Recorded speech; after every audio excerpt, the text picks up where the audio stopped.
Good morning, ladies and gentlemen.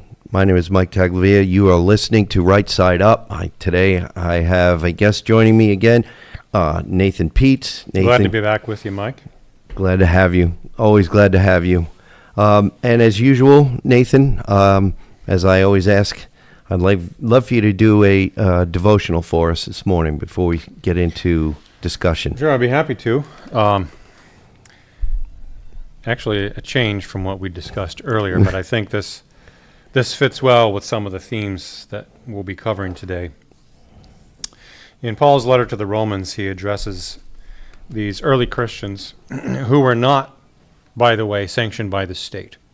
The Christian religion was not legitimized at that time, but they were enjoined to submit to the government, and the reason was this, that God has actually instituted government.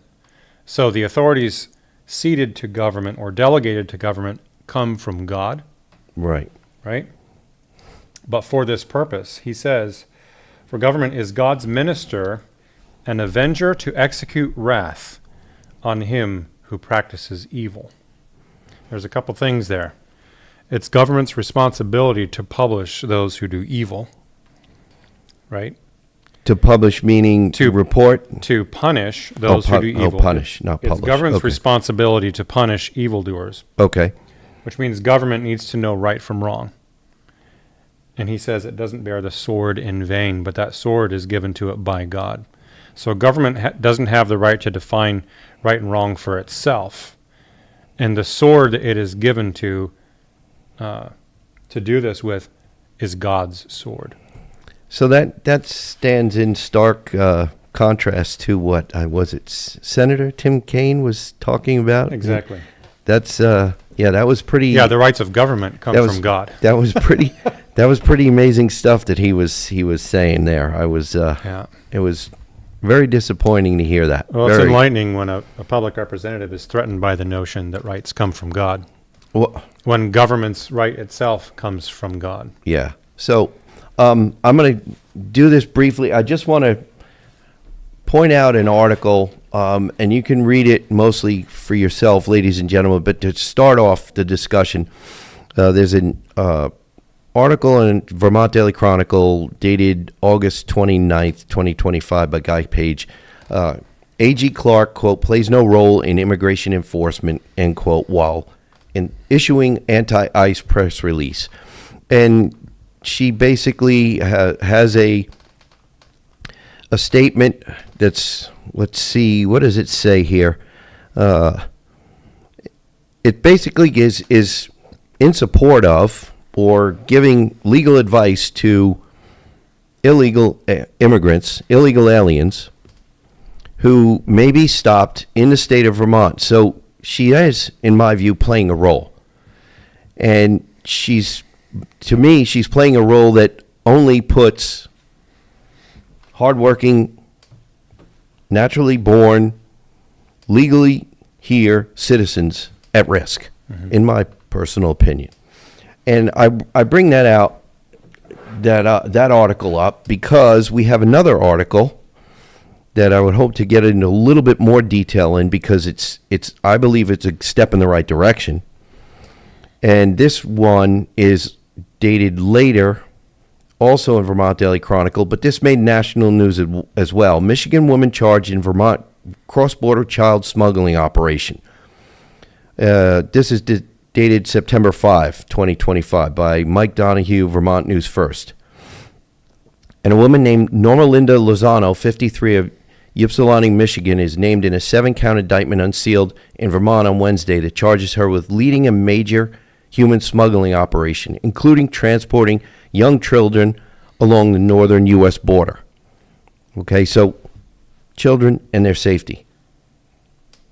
We have, like you stated, as parents, we have obligations to our children too. But we, as a society, we also, if we know something is wrong, and we're adults and we see something that is wrong, that's whether the law allows it or not, don't we have a duty as human beings to try to how do we reconcile So this? who is charged with the public enforcement of our laws and the protection of our citizenry in this state? In this state, it would be the Attorney General. She's the highest law enforcement officer. In that previous article, what was she saying in that She was previous saying article? she plays no role in immigration enforcement. So the one person whose responsibility it is to ensure harm is not coming to the citizens under her care, or Well, through the- people being trafficked across our borders, is trying to wash her hands like Pilate, saying, Well, I've got no role in this. That's what I'm trying to figure out. Is if you say you have no role, but it sounds in her statement that she is more concerned with the person who is under arrest here. Let's see. Her last name Lozano. The recent arrests, including for Lozano, are part of a national program known as Joint Task Force Alpha. So, if the Attorney General wants to play no role, why is she then offering this woman by the last name of Lozano more protection than the minors, the minor children, who were in the vehicle, because there were two minor children in this vehicle, along with two adults who were not citizens, who were illegals, who she picked up along the way. So let's see. I just want to cover a little bit more of this because the details are kind of chilling. The defendant, also known as Norma Linda Quintanilla Lozano, had her initial appearance in U.S. District Court in Albany, Georgia, shortly before the news conference, which was live streamed. And she was ordered sent back to Vermont. Good. Hopefully she will be charged and she will be, hopefully she will be found guilty. Let's see. I want to just get into what was going on here.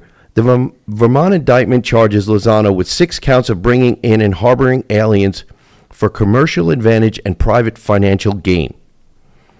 The investigation revealed that some of the illegal immigrants were children, some as young as 5 years old. The indictment listed the 6 illegal immigrants only by their initials. The 7th felony charges conspiracy to knowingly and intentionally bringing in and harboring aliens in Vermont and elsewhere between February 2024 and November 2024. The charge involves other conspirators known and unknown to the grand jury, the indictment states. The single conspiracy charge maintains the illegal immigrants were brought from Canada into the U.S. The immigrants were nationals from Guatemala, Mexico, El Salvador, and they were directed by the alien smuggling organization to cross the Vermont-Canada border in between authorized ports of entry with immigration officers, the indictment said. Lozano coordinated with other co-conspirators in Canada to pick up aliens at predetermined locations after they entered the United States. The illegal immigrants would be brought to residences, public businesses, and airports. So this is really, to me, this is very chilling, because if we don't have a secure border, if we can't have interagency cooperation, that's what we really need. If the Attorney General is insisting she plays no role, but her statements say she wants to play a role in defending, in helping someone who has been arrested or is being investigated by ICE or Border Patrol, then that's the wrong role. And what it looks like she's playing the wrong role, in my view, in my personal opinion. We have this metaphor of the body politic, right? Yeah. Well, what's the immune system? Law enforcement, right? Yeah. Well, theoretically, it would be. So, John Stuart Mill said, "The only thing necessary for the triumph of evil is for good men to do nothing." Well, Now, I just right. I just want to compare that to the body politic. If your immune system is not functioning, what's going to happen to the body? It's going to be overcome by evil, Right. So, to say you have no role is aiding and abetting evil. Well, that's the way it Right. appears to me. It really does. This and what really is troublesome, if you read the article, ladies and gentlemen, the once inside the country, these illegals were, it's looks like they felt free to move them throughout the country, Right. across state borders. Right. So one of the roles attorney generals should have is to have interagency cooperation so that they can prevent cross-border problems with illegal immigration. If we have, it's interesting. I just had a conversation with someone who was having a problem with a registration. You say, well, what the heck does this have to do with anything? Well, it has to do with cross-border vehicles. Okay? A vehicle that came from another state, the southern Texas, okay, a southern state, to be registered here, and we have a system in place to ensure against stolen vehicles. But the system we have right now seems to be broken, or there are gaps in the system because we don't have responsible parties willing to do their part. The Attorney General is not willing to play her role in the enforcement of the borders, Vermont borders and the U.S. border. That if we're going to be a border state, which we are, that has to come with responsibility from local officials. So I just can't see, if we're more concerned about stolen vehicles than we are smuggled humans, then we've got a big problem. We've got a big problem. It's straining a gnat and swallowing a camel. So that's one of the reasons why I have these articles together, where we have the federal authorities, the Department of Justice and Homeland Security and ICE trying to secure our border, but also in the process rescuing and protecting children who aren't even from this country. They're not from this country. And apparently there were people who crossed the border successfully, are in this country, and they're paying huge sums of money to have their children brought across the border. But what's happening to these children in the meantime? And there are horrible stories that you read all the time about what happens to some of these kids. So it just bothers me to hear about this, but I want to inform our listening audience about what's going on, so it's all about informing the audience so they can make decisions. We have public officials who we see all the time don't seem to be making decisions that are in our best interest.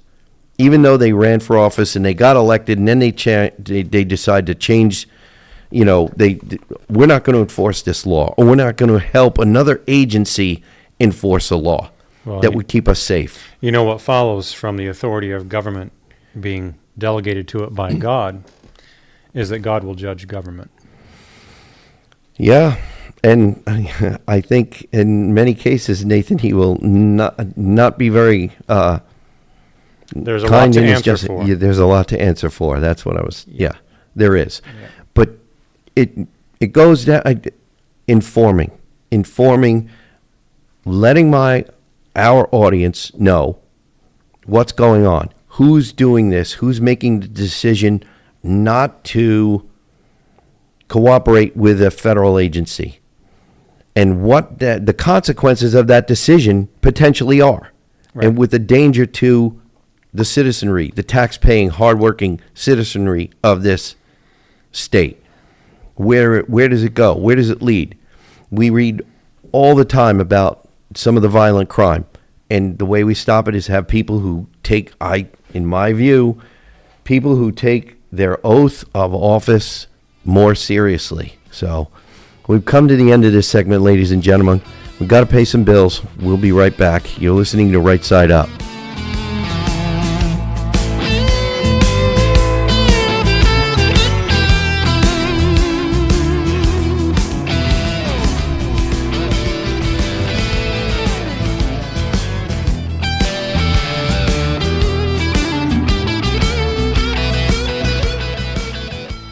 Welcome back, ladies and gentlemen. You're listening to Right Side Up. We were talking about protecting the kids in the first segment. My guest Nathan had to take off. He had a prior engagement, so I'm going to be doing the rest of the show solo here. But I wanted to continue a little bit about, the kids. Our young people are the people who are going to be taking over this state in this country, running it, and they're really important. They're very important. It's important that we take care of our kids, we protect our kids. And I want to talk about a couple of things that make me feel good about the young people in this state. I went to 2 different happenings up in the State House this summer.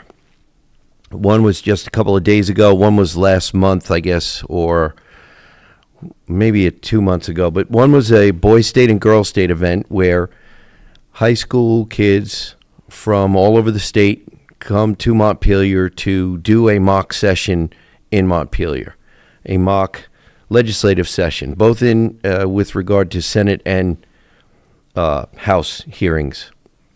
So it was really great to see the engagement with the kids, with the young people, their willingness to talk about policy, things that affect them, things that are important to them.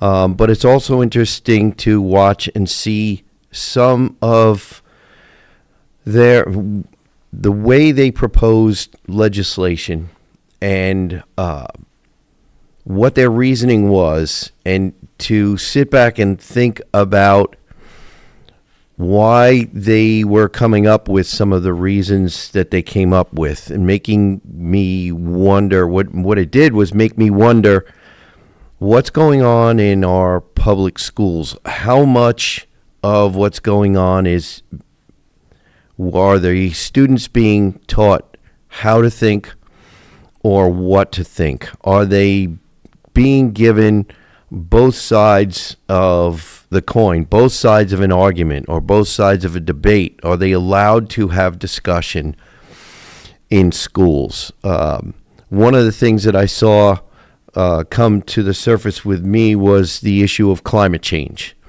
We've talked quite a bit about climate change on this show. CO2, ladies and gentlemen, we talk about CO2 a lot, and how, I've spoken to not only, about a month or so ago, CO2 is a plant nutrient. It's not a greenhouse gas. It's not our enemy. It's our friend. It's the gas of life.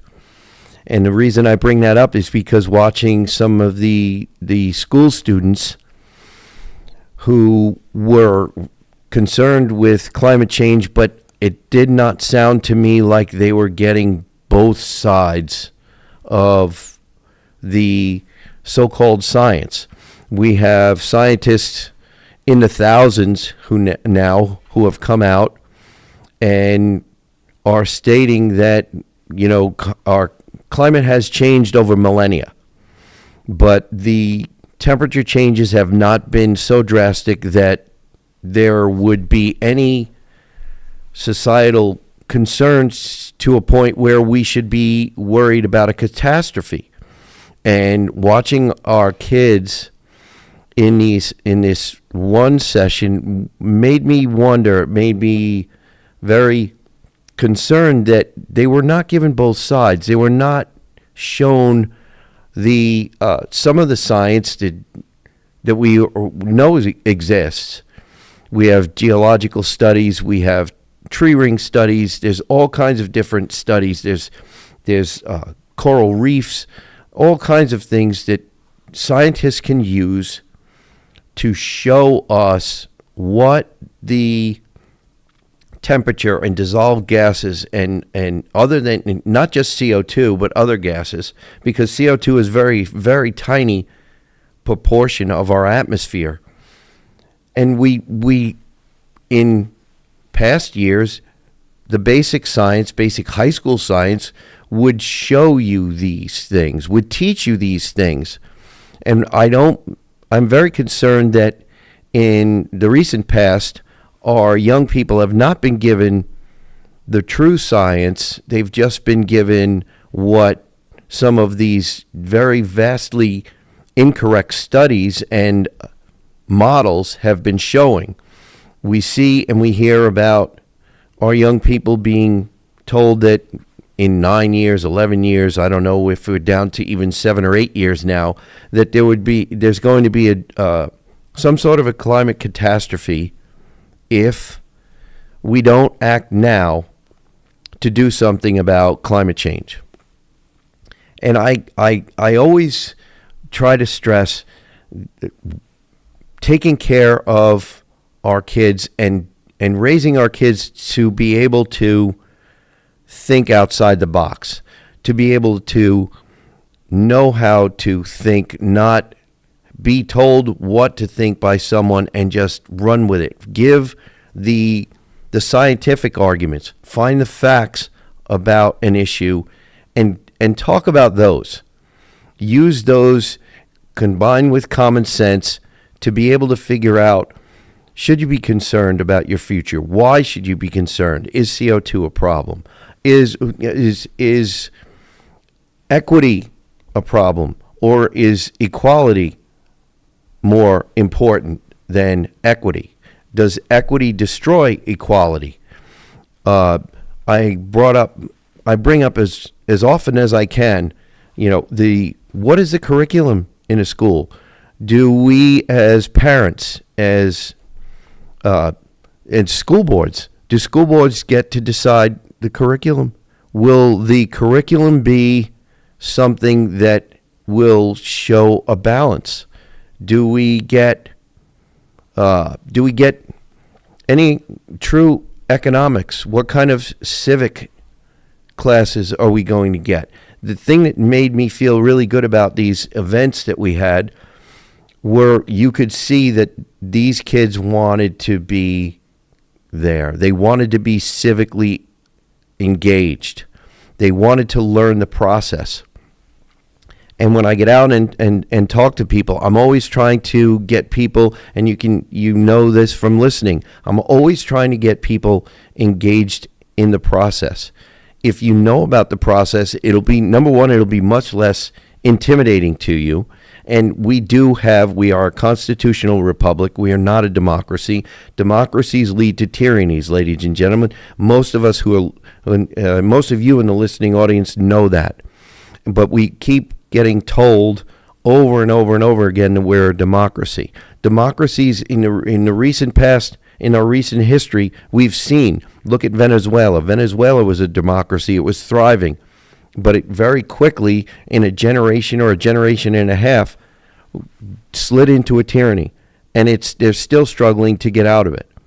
So I'm very interested in showing people that getting involved and having our children get involved in the civics is going to be what helps get us out of our problems.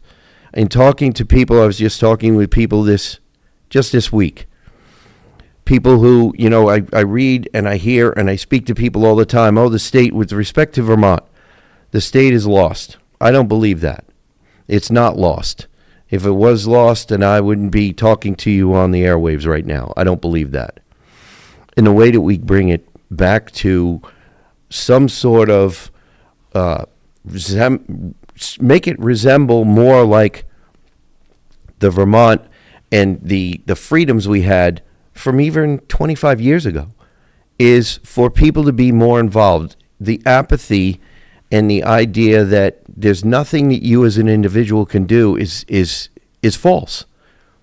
So when you get to a point where you have decided enough is enough, and I hope people have decided enough is enough, and you stay involved, stay informed, go to more than one site, whether it be on the internet, go to more than one news outlet.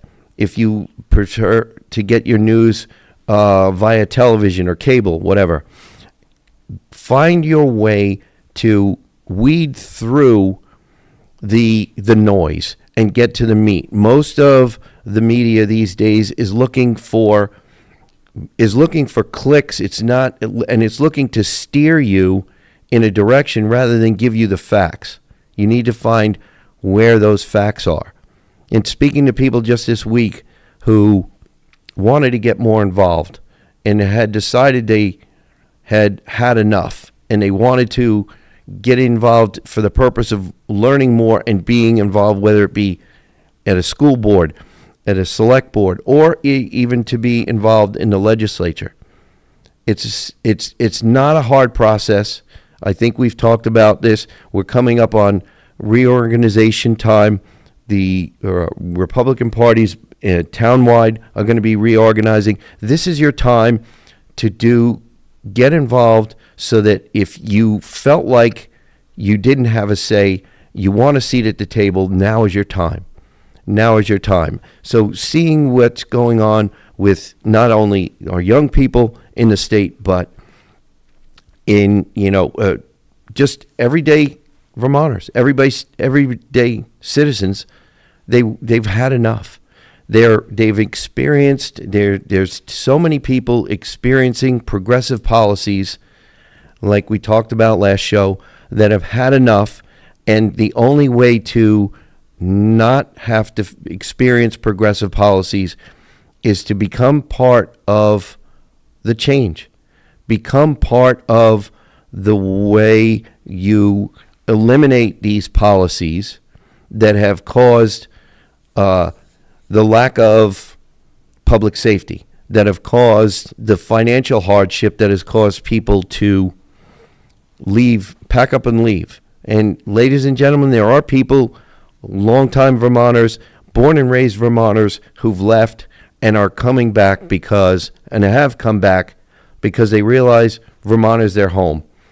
And the only way that they're going to keep Vermont their home is to be part of the process. You can be part of the process. It's not hard. Find a friend who is involved. Find a select board member or a school board member that you know, that you like, that thinks like you, and ask them how to get involved. It's not hard to do. It's really not hard to do. And the more people I can talk into getting involved, the quicker we all feel safer in our homes at night, walking down the street, driving down the road, just living our daily lives. Maybe, it will only take one more election to turn that corner. We are close, ladies and gentlemen. We are very close. And the reason I keep harping on this is because it is not hard to get involved and stay involved. It's not hard to get a seat at that table. It's not hard to be able to take your select board in your town and have a voice and change some of the things that you thought were not changeable. It's really, really not hard to do. It's really not hard to do. And seeing in these young people who have, in their education, they found someone, a teacher or a parent, with respect to the homeschoolers, who also did a mock session. Their parents encouraged their child, who was a homeschooler, to participate in this. And you could see it. They were so engaged and so interested in the process. And when they made mistakes, or when they were doing something that, like in the House, we have decorum, if it violated decorum, they were interested to learn and understand why. So if we can just get away from the fear that this is something that, that's not for me. I'm not a public speaker, or I never wanted to get involved in the process that deeply. It doesn't take much. And ladies and gentlemen, you will find out how empowering it is to be able to be part of your town government, your school governance, or even part of your state governance. It's not hard, and the more you get involved, the more I promise you, the more you will feel empowered. So we've come to the end of another segment. We've got to pay some bills, but we'll be right back. You're listening to Right Side Up.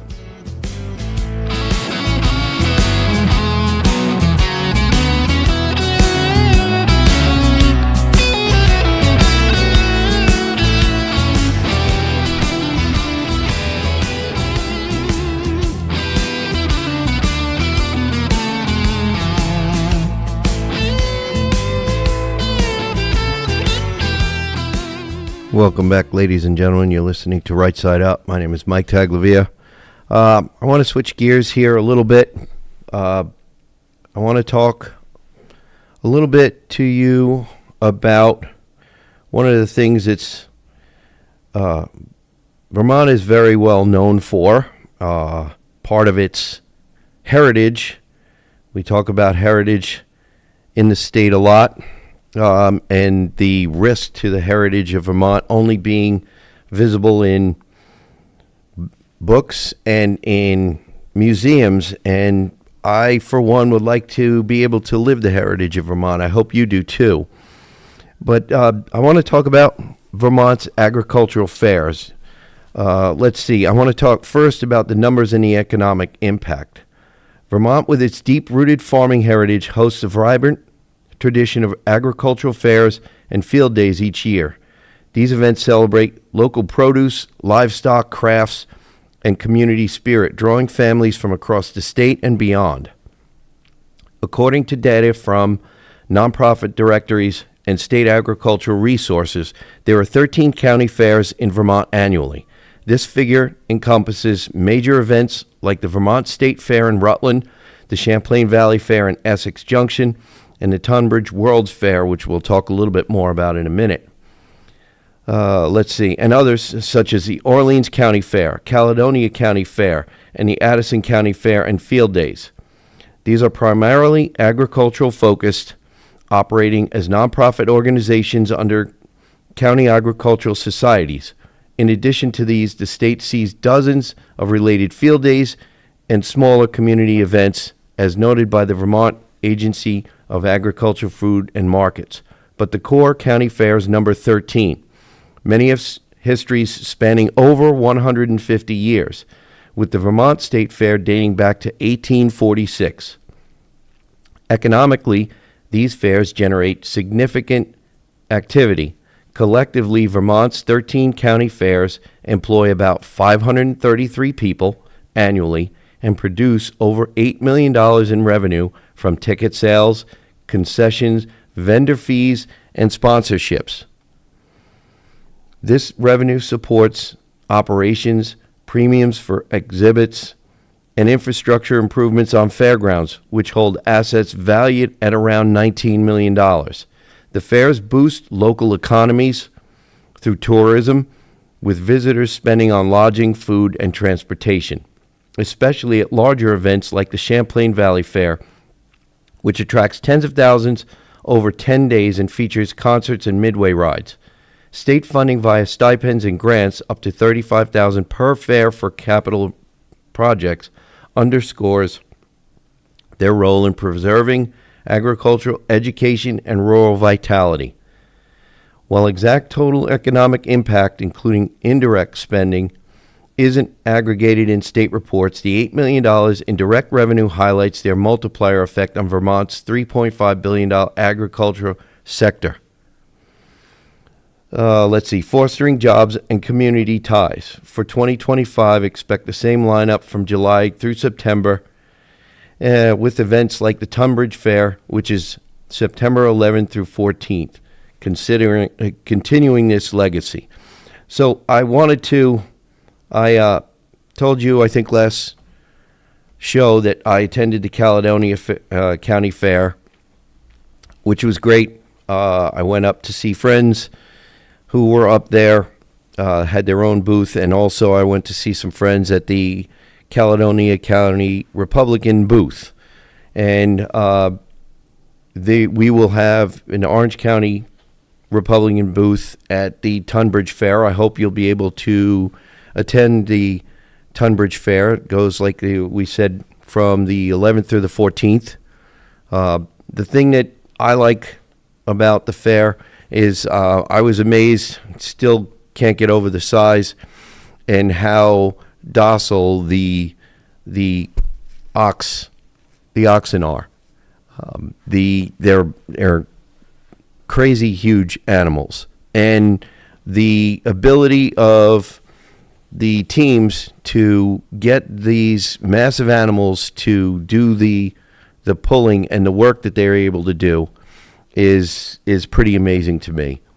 I also like watching the 4-Hers, and they actually have their calves that they put through their training, and these young people, children, age, I don't know, I think the youngest one I saw was 9 at another event. It was a field day, running this team of calves through a course set by the judge, and it's really quite amazing to watch. It's really fun to watch. And I wanted to point out for the fair's out for 2 reasons. Number one, they highlight the agricultural heritage like we were talking about earlier, and I can thank my little AI assistant for that little article. But I really want to point out, and getting back to our last segment, is the way we keep the heritage of Vermont is to stay involved. Stay involved. Watch what's going on, because the heritage of Vermont is at risk of being relegated to just a museum or a history book. We have seen, and I know for sure, what's going on with the state of regulation, both for agriculture and our working lands in this state, that there are more and more hurdles for a farmer or a logging operation to stay viable in this state. And rural Vermont is most of Vermont. And because rural Vermont includes working lands, including agricultural land, we need to stay engaged civically to find out what's going on. And if you like to see those pastures and the livestock at your local farm, then maybe you should know what it takes to be a farmer in this state. What kind of regulations and other hurdles do the farmers in this state have? Do they sound reasonable to you? Would you be able to try to start a farm, or would you not be able to because of the regulatory environment? It's a big deal, and it needs to be more I think, in the forefront of our minds if we like the rural character of our state. When we have seen so many farms disappear over the past 5 to 10 years, mostly because of regulation, we need to. I can't say enough how we need to stay more involved as a population in this state. If we stay involved and we inform ourselves on what's going on, then the state that we grew up in, or the state that we found, whether it be through a friend or just driving through one day or 1 week on vacation, and we fell in love with and moved here, if we like Vermont because of what Vermont is, then we should be looking to ensure that Vermont stays Vermont. I hope I don't sound too much like I'm on my soapbox here, but the Green Mountain State is a beautiful state, ladies and gentlemen. It's a really beautiful state. And the way it stays beautiful is for not only farmers to stay involved and do their thing, but for all of the rest of us to do our part. And that includes being civically involved. If you like your forested lands, find out what it takes for working lands to be managed. I know there are people here who believe that there should be some wildlands, and I tend to agree that we should have some, but we should be looking at our history of the state, for the entire history of the state, and what working lands were able to do for the prosperity of this state. What was agriculture able to do for the prosperity of this state? If we came from a state that was mostly agricultural and from working lands, then why would we not want to take that advantage and run it into the future so that we could, 100 years from now, still say that we are living our heritage instead of just reading about it and learning about it in school and in a history book or in a museum. So I'm gonna, as long as I am behind this microphone, I will still stay on the getting involved and informed with the civic involvement. But the one other thing that I'd like to talk more about is at most of these fairs, you're going to see your county Republican committee. They'll have a booth there. If you see them, go stop by, say hello, ask them about what's going on, tell them your concerns, tell them what you're happy about, tell them what you're concerned about, what you'd like to see, what would you like to see changed. Let them know. Let them know. There are people out there who are really, truly concerned with, again, I'll keep bringing up, we have a education system that's in the midst of being reformed, both tax-wise and the structure of it. We have public safety issues that need to be resolved. We have a number of other things that need to be, we need to find ways to stop taxing our hardworking citizens into oblivion. But one way for us as a legislature to make those changes is for you as a citizenry to be involved. Talk to us. Tell us what your concerns are. Don't throw your hands up and say, it's gone, we can't fix it. That's not a way to change it. The way to fix it is to get involved, stay involved. Talk, email, get on, leave a phone message. Somehow, write a letter. I received a letter not too long ago from a very well-written letter from a constituent. It was great. I contacted the constituent. I think we got things worked out. I don't know that they went exactly the way this constituent wanted, but it's when you do get involved, you will be surprised. You really will be surprised that in the end, I think you're going to be happy that you got involved. So I hope I didn't bore you, ladies and gentlemen, today. I know that I try to bring up a lot of the news that's mostly state related, but I also, every once in a while, like to try to keep it a little bit lighter, talking about the involvement of our kids in schools, talking about the number of fairs we have, and agriculture and the working lands and the beautiful Green Mountains, the rural Vermont. We see so much about what happens in the city of Burlington and some of the larger towns, the larger cities, but rural Vermont is really the Vermont that we love. It's the Vermont that the world knows, and that's what's very, very important to us here at Right Side Up. It's important to me, and I hope it's important to you as well. So I hope you enjoyed the show. We're coming to the end, but I really wish there's like we say all the time, stay informed, stay safe. Listen to Right Side Up.